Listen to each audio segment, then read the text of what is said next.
media yang saya hormati, dari hasil penindakan yang dilakukan oleh tim penyidik wilayah Kementerian HAM, Bapak Hasbullah Hudain, kami juga mengundang Ketua Ikatan Psikologi Klinis Indonesia Wilayah Jawa Barat, Ibu Amalia Darmawan. Terima kasih.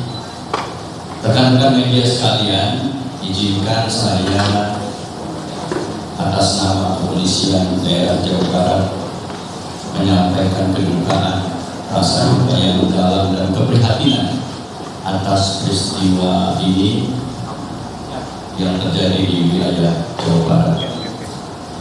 Seharusnya perempuan-perempuan kita semua dalam keadaan aman dan terlindungi. Ini menjadi keprihatinan kita semua. Kemudian izinkan saya juga mengucapkan banyak terima kasih atas dukungannya, perhatian semua pihak. Pemerintah pusat hadir, Ibu Menteri Pemberdayaan Perempuan, pemerintah provinsi, dan semua pihak-pihak yang membidangi masalah perempuan, dan seluruh masyarakat Indonesia, khususnya masyarakat Jawa Barat yang terus memberikan support, dukungan kepada kami pihak kepolisian dan teman-teman lain. Izinkan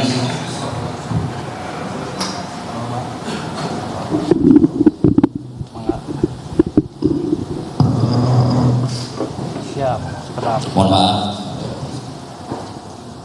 izin meneruskan bahwa kami Kepolisian Negara Indonesia pada tanggal 12 Juni 2026 telah menerima pengaduan atau laporan yang kami tuangkan dalam laporan polisi dari keluarga korban yang melaporkan telah terjadi peristiwa penganiayaan berat dan atau perampasan kemerdekaan orang dan atau penyanderaan terhadap korban dengan inisial YTR yang dilakukan oleh seorang laki-laki bernama TH. Atas laporan tersebut, tentunya kami pihak kepolisian Jawa Barat melakukan langkah-langkah penyelidikan dan penyidikan sehingga kami berkeyakinan bahwa benar telah terjadi tindak pidana sebagaimana dimaksud oleh laporan tadi, dan kemudian dilanjutkan dengan pengejaran tersangka dan penetapan tersangka pelaku kejahatan tersebut. Peristiwa yang dilaporkan rekan-rekan media semua bahwa dalam kurun waktu bulan Mei 2024 hingga bulan Juni 2026 di wilayah Bandung telah terjadi penganiayaan berat di mana pelaku melakukan beberapa kekerasan, menyundut badan korban dengan rokok, memukul kepala dengan tangan kosong, memukul wajah korban, kepala, mulut, telinga menggunakan helm. Ini dilakukan berulang-ulang. Memukul dengan menggunakan meja kecil, pemantik korek api berbentuk pistol, sehingga mengakibatkan korban luka berat dan melakukan penyekapan dengan cara mengunci korban dalam kamar dan meninggalkan pergi dalam keadaan tidak berdaya. Ini peristiwa yang dilaporkan.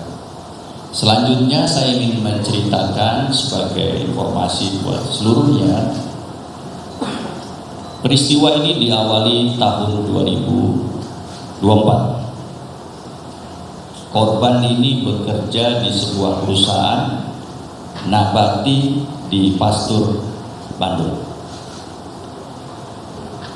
Menyampaikan kepada pihak keluarga bahwa korban pindah ke Majalengka untuk mendapatkan imbalan gaji yang lebih besar. Tetapi berulang kali informasi-informasi tentang keberadaan korban itu dicek di tempat kos, di tempat kerja, tidak ada. Akhirnya pihak keluarga mencoba berkomunikasi lewat Facebook karena nomor handphonenya korban ini tidak bisa dihubungi, dan direspon sama korban bahwa pihak keluarga jangan mengurus yang bersangkutan karena yang bersangkutan sudah dewasa atau merasa besar. Keberadaan korban terus tidak bisa diketahui oleh keluarga, termasuk ada informasi bekerja di sebuah perusahaan media televisi di Jakarta, tetapi ditelusuri juga itu ternyata tidak benar. Dan pada bulan Juli kemarin tanggal 10-11 barulah pihak keluarga mengetahui keberadaannya setelah berada di rumah sakit Hasan Sadikin. Tentunya teman-teman semua ingin mengetahui bagaimana perkenalan antara korban dan tersangka. Ini diawali tahun 2024, perkenalan melalui aplikasi Tinder. Mereka berkenalan, merasa dekat, berhubungan, dan sepertinya hidup satu rumah di dalam tempat kos.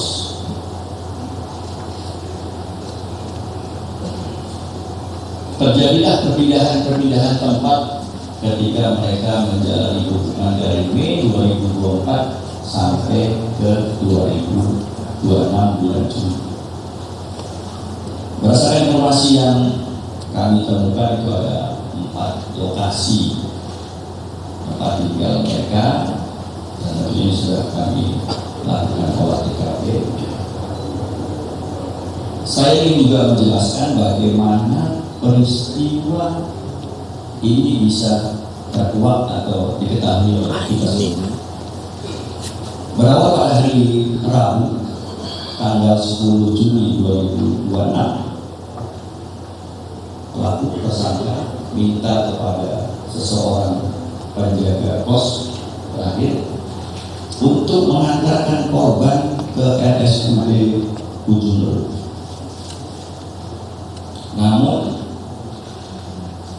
di RSUD Ujung Berung ini ditolak, mungkin bukan nomor saja ditolak, dimohon untuk merujuk ke rumah sakit yang lebih besar karena kondisinya ini terlihat parah, sudah kerasnya seperti rumah sakit yang besar. Luka di kepala itu sudah terlihat cukup, ya nanti Pak Direktur Rumah Sakit akan menyampaikan, dan dibawalah ke Rumah Sakit Hasan Sadikin. Ini saya mengucapkan terima kasih kepada Rumah Sakit Hasan Sadikin yang cukup aware, cukup jeli melihat pasien yang masuk. Silakan coba ditayangkan itu videonya terkait keadaan di rumah sakit kemarin.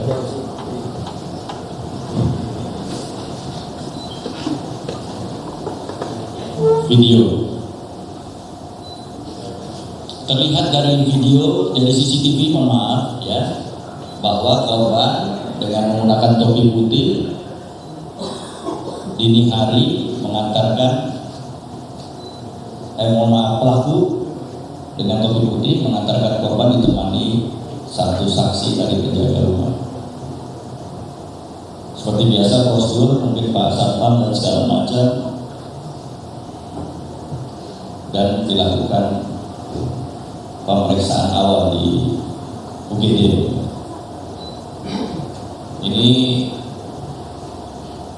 terima kasih sekali Hasan Sadikin menghubungi UPTT Pembinaan Perempuan. Ini yang berkomunikasi lanjut kepada Direktorat PPA Polda Jabar. Melalui Ibu Direktur Komunikasi Ibu Rumi, Kombes Pol Rumi, akhirnya kita datang ke Rumah Sakit Hasan Sadikin.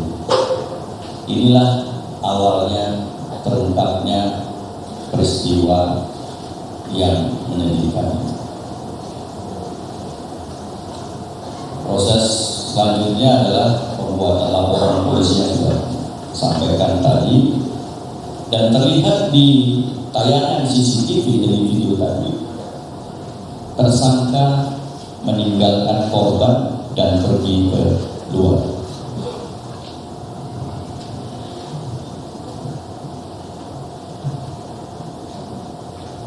Rekan-rekan media sekalian, dari 4 TKP tersebut mungkin bisa saya sampaikan kurun waktunya yang bisa menjadi tempus daripada kami terjadinya peristiwa penganiayaan dan perkara. Yang pertama itu adalah tersangka dan korban tinggal di daerah Cicahem. Itu kurun waktunya 15 Mei 2024 hingga 15 September 2024. Dari keterangan beberapa saksi termasuk korban dan sudah kita tanyakan juga kepada tersangka, di tempat ini korban mengalami kekerasan, dipukul bagian badan dan di sudut perut. TKP kedua itu berada di kosan yang tidak jauh dari kosan pertama tadi.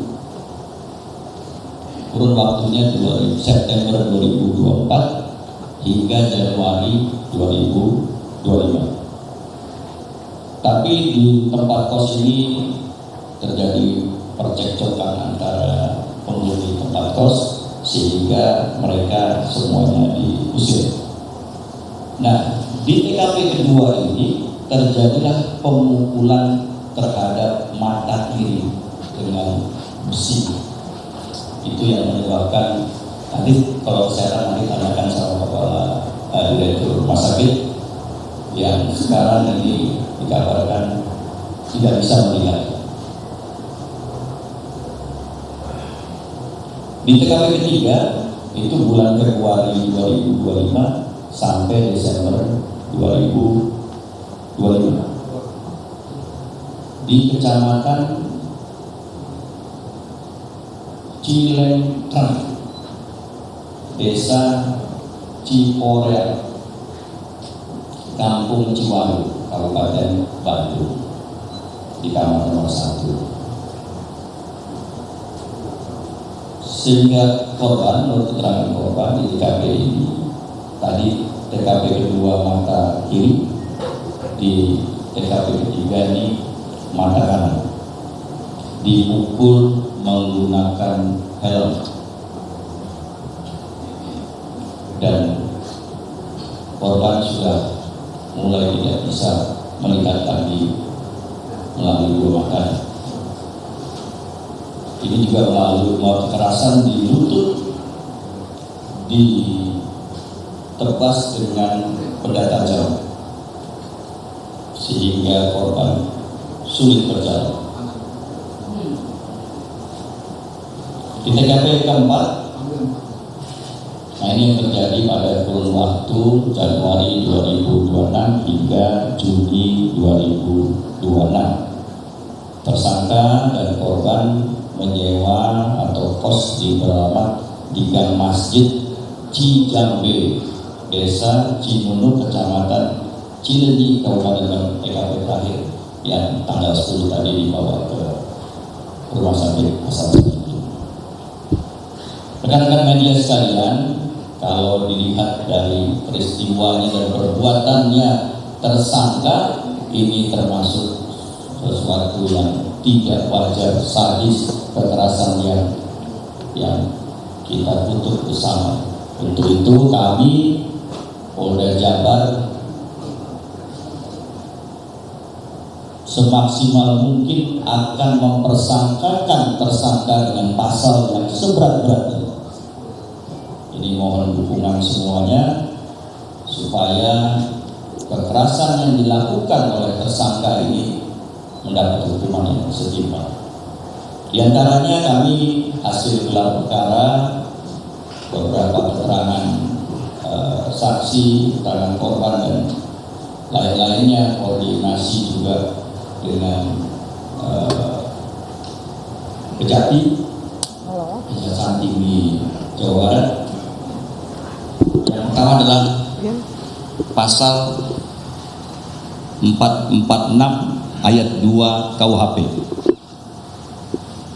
Bunyinya, setiap orang yang melakukan penganiayaan yang mengakibatkan luka berat, ini 5 tahun.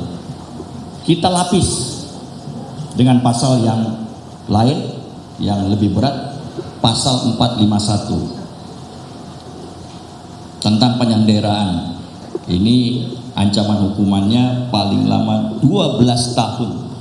Ini kami akan lakukan persangkaan kumulatif, jadi digabungkan nanti. Yang ketiga, pasal 446 ayat 2 perampasan kemerdekaan, ini ancamannya 9 tahun. Kami juntokan kembali, gandengkan kembali dengan pasal 126 ayat 2, yaitu perbarengan tindak pidana yang mengakibatkan luka berat, ancamannya 9 tahun. Dan yang terakhir, sebagai informasi tambahan, tersangka ini adalah residivis karena pernah melakukan kekerasan serupa terhadap seorang wanita dan divonis dijatuhi hukuman 1 tahun 4 bulan. Ini terjadi di daerah Bandung.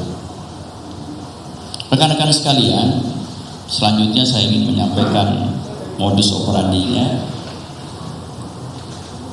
Tersangka memukul korban dengan tangan kosong, benda keras seperti besi, menggunakan senjata tajam, menggunakan helm, menyudut dengan rokok, menempatkan korban di kamar kos dan tidak dibolehkan keluar, dikunci dari luar, dan ini dilakukan secara berulang-ulang dari tahun tadi bulan Mei 2024 hingga Juni 2026.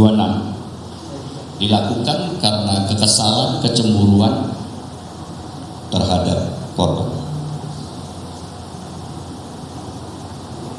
Selanjutnya mungkin ini sesuatu juga yang menarik. Saya ingin menyampaikan bagaimana ceritanya pencarian korban. Dari tanggal 12 Juni tersebut, ini kami sudah membentuk sebuah tim diketuai oleh Bapak Wakapolda, terdiri dari para direktur. Tentunya yang paling depan adalah Direktur PPA, Perlindungan Anak, Perempuan dan Anak, Direktur Kriminal Umum, ini untuk teknis pencarian dan sebagainya, didukung oleh Direktur Kriminal Khusus untuk di bidang teknis-teknis yang melalui kriminal khusus, didukung juga oleh Direktur Cyber karena kami melacak melalui media sosial tayangan-tayangan lain. Dan yang terakhir juga kami tidak menutup kemungkinan untuk melibatkan direktur narkoba. Apakah yang bersangkutan ada terkait narkoba atau tidak? Kami menelusuri semuanya seperti tayangan yang terlihat di atas, jadi saya tidak bisa melihat ini. Ke Cimahi, ya, pelarian. Kemudian ke daerah Tangerang, ini semua kami telusuri. Transaksi di Cimahi, transaksi di Tangerang, tidur di pompa bensin dan sebagainya. Dan terakhir tanggal 22 pada saat penangkapan itu dini hari kami menangkap keberadaannya melintas di sebuah jalan Majalaya dan berada di sekitar Anjungan Tunai Mandiri. Kami yakini benar bahwa itu adalah pelaku dan sebagainya, dan kami terus men-searching, mencari semuanya di Majalaya, karena ini semua kami filekan semua pencarian teman-teman tim khusus ini. Dan akhirnya kami mendapat informasi bahwa dia berada di perumahan Gria Pesona. Dan pada pukul 18.30 kami lakukan penangkapan.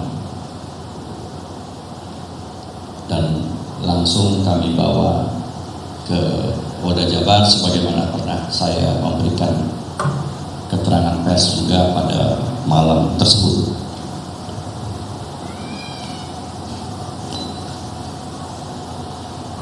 Rekan-rekan sekalian, kepolisian daerah Jawa Barat juga telah melakukan beberapa upaya-upaya penyidikan. Ini tentunya terkait dengan korban. Ini menjadi prioritas kami. Kami bermohon kepada pihak rumah sakit untuk segera bisa merecovery.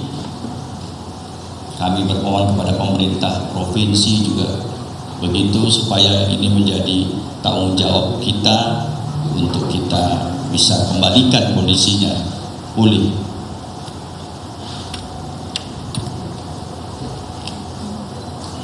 Kami telah melakukan beberapa langkah penyidikan, diantaranya adalah visum et repertum, tapi mungkin mohon maaf karena peraturan saya tidak bisa menjelaskan seperti apa yang kami temukan dari hasil itu, tapi bisa sudah dapat juga informasinya bahwa ini sangat sadis.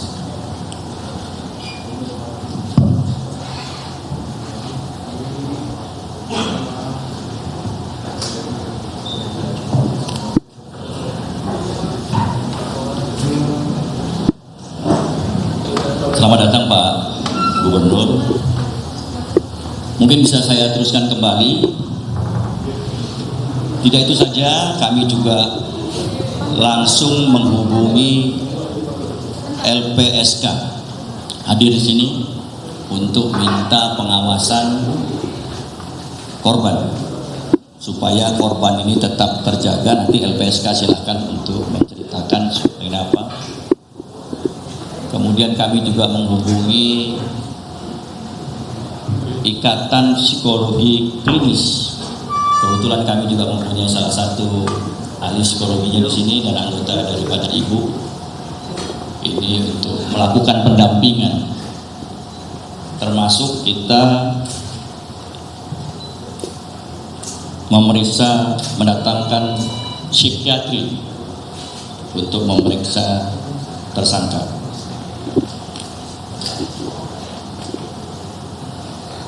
Tindakan lain, memeriksakan semua barang bukti yang kita terima, mencocokkan golongan darah daripada saksi dan korban untuk kita kirim ke laboratorium forensik Polri. Beberapa barang bukti nanti tidak bisa kita tampilkan sini, tapi sudah ada fotonya karena sudah berada di laboratorium forensik.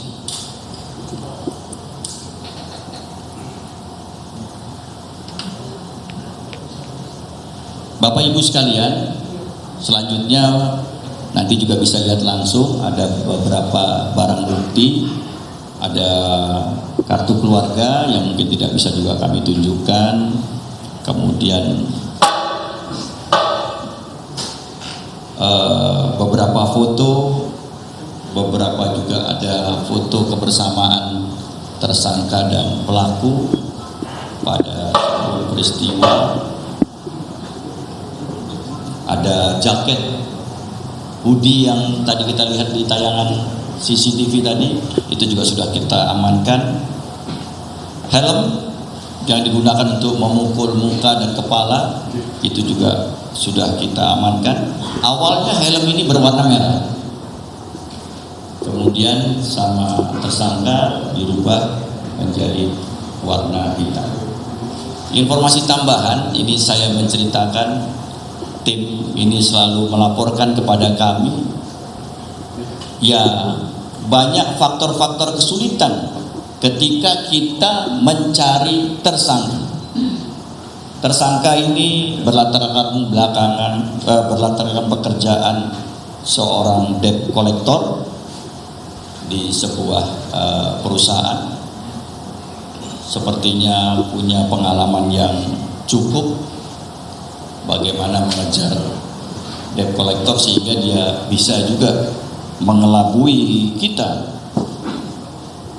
dalam pencarian. Tetapi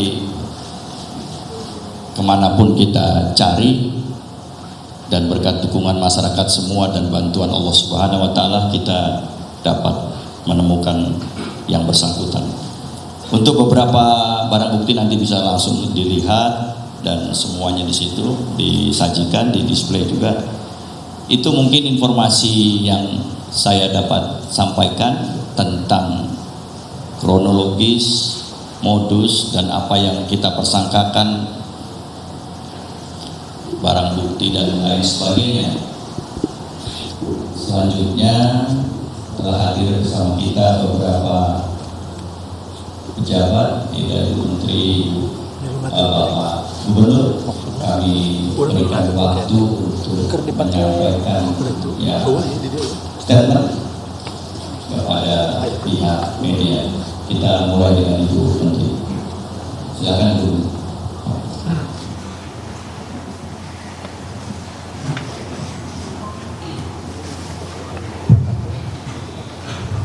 Baik, terima kasih.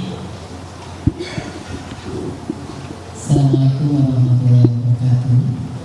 Yang saya hormati Gubernur Jawa Barat, Pak Budi Mulyadi, Bapak Kapolda, Ketua LPSK, Komisioner dari Komnas Perempuan, kemudian di Rumah Sakit Hasan Sadikin Bandung, Kak Ambil, Kadanhan Jaga, Ketua Ikatan Psikologi Klinis Jawa Barat, para PJU Polda Jabar, kemudian kita juga didampingi pendamping dari Pemprov Jawa Barat, ada Kepala Dinkes, Kepala BP3 AKB, Kepala Diskominfo, kemudian Kepala Biro, Ketua Jabar Istimewa, dan terima kasih untuk teman-teman wartawan semua yang telah hadir pada kesempatan sore hari ini.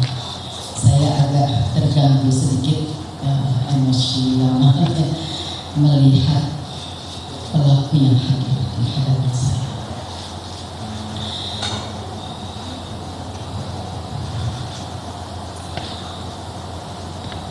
Assalamualaikum warahmatullahi wabarakatuh. Selamat siang. Salam sejahtera bagi kita semua. Shalom, Om Swastiastu, Namo Buddhaya, salam kebajikan rahayu, salam sehat untuk kita semua. Kami menyampaikan keprihatinan dan empati yang mendalam atas kasus penganiayaan dan penyekapan yang dialami oleh saudari YDR di Kabupaten Bandung, Jawa Barat. Kasus ini merupakan bentuk kekerasan yang sangat serius karena diduga berlangsung dalam waktu yang panjang dan mengakibatkan dampak fisik maupun psikologis yang sangat berat bagi korban. Kami dari Kementerian Pemberdayaan Perempuan dan Perlindungan Anak Republik Indonesia menegaskan bahwa perlindungan terhadap hak hidup, rasa aman dan bebas dari penyiksaan bagi setiap perempuan adalah mandat konstitusi. Segala bentuk kekerasan di ranah domestik maupun personal merupakan kejahatan serius yang harus ditindak secara tegas tanpa kompromi. Kami mengapresiasi langkah cepat kepolisian daerah Jawa Barat dan seluruh pihak yang telah terlibat berhasil menangkap dan menetapkan TH sebagai tersangka dalam kasus ini. Penangkapan tersebut merupakan perkembangan penting dalam upaya penegakan hukum dan menunjukkan bahwa negara hadir untuk memberikan perlindungan serta memastikan pelaku mempertanggungjawabkan perbuatannya di hadapan hukum. Saat ini tersangka telah diamankan dan dijerat dengan pasal terkait penganiayaan, penyekapan, sementara penyidik masih terus mendalami keseluruhan rangkaian peristiwa termasuk motif yang latar belakangi dugaan penyekapan dan penganiayaan yang terjadi selama bertahun-tahun.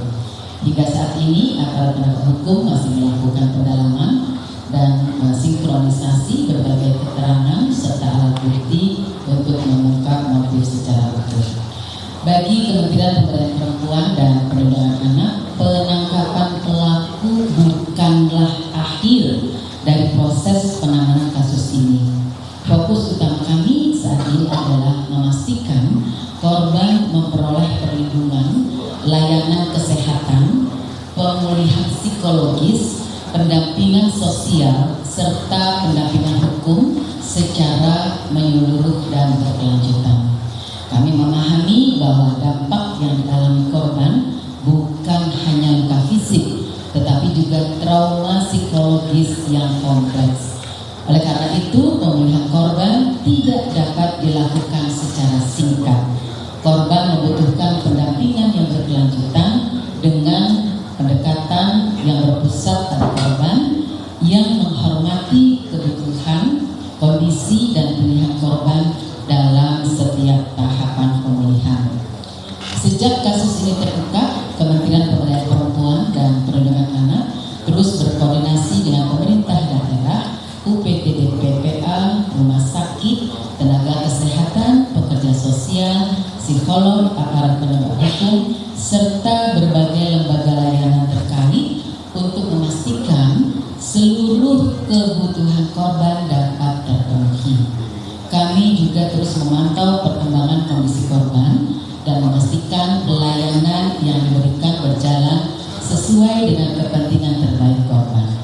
Apabila diperlukan perlindungan tambahan selama proses hukum berlangsung, kami juga siap berkoordinasi dengan lembaga perlindungan saksi dan korban yang saat ini juga sudah hadir bersama-sama kita. Pendampingan yang diberikan tidak hanya ditujukan kepada korban, tetapi juga kepada keluarga. Kami memahami bahwa keluarga turut mengalami tekanan psikologis, kecemasan, dan trauma akibat peristiwa yang terjadi.